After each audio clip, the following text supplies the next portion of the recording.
Hey, it's Luxury Travel Docs here today, and we are in Cape Elizabeth, Maine. And as you can see, we are standing on the coastline, and this behind me is what is known as Casco Bay.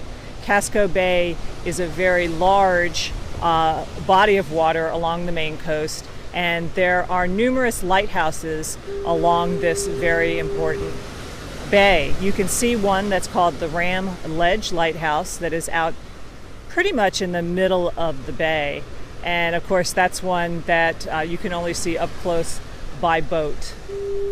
We came here to visit today a very famous lighthouse, which is called the Portland Headlight.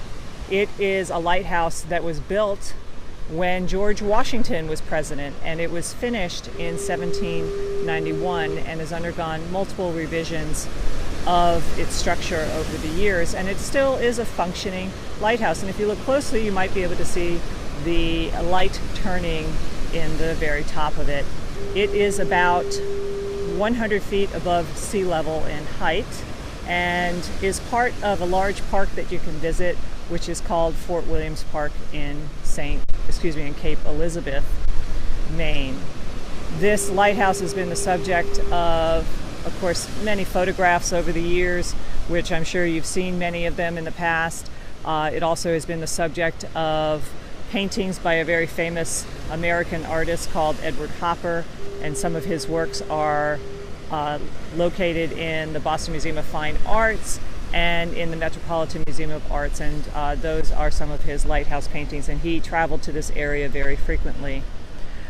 That lighthouse was also the subject of a famous poet from Portland called Henry Wadsworth Longfellow, and he was born in Portland, and from his home in Portland, which is now starting to come into view, from his home in Portland, he was said to be able to view the lighthouse and wrote his very famous poem simply called The Lighthouse. You may have heard of him also for some of the famous poetry that he wrote in the late 19th century while he was a professor at Harvard, and also after that, such as something called The Midnight Ride of Paul Revere.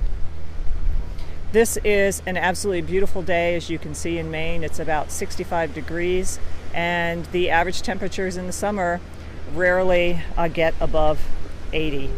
So we highly recommend that you visit Portland, Maine, if you have a chance, or anywhere along the coast of Maine, because it is stunningly beautiful. When you come, you can enjoy some of the beauty that you can see here today. You can enjoy some hiking. It's also a very cycling-friendly community. So always remember to make meaningful and healthy travel happen for yourself, and this has been not only a beautiful but a very meaningful day for the both of us. And thanks again for joining us from Cape Elizabeth, Maine.